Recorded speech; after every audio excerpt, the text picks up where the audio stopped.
First time cuba ayak ni noh. Kenal dah ayak apa ni? Hak ni dia rasa masam-masam sikit noh. Assalamualaikum warahmatullahi wabarakatuh. Alhamdulillah.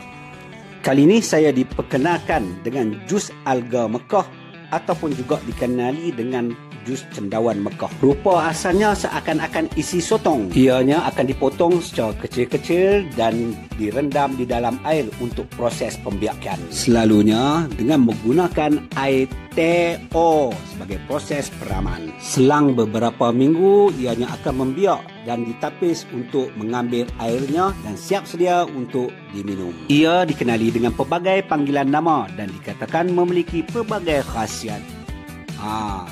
Siapa tahu boleh tolong tambah dan info nah. Okey, sekadar itu dulu. Harap bermanfaat. Terima kasih banyak. Assalamualaikum warahmatullahi wabarakatuh.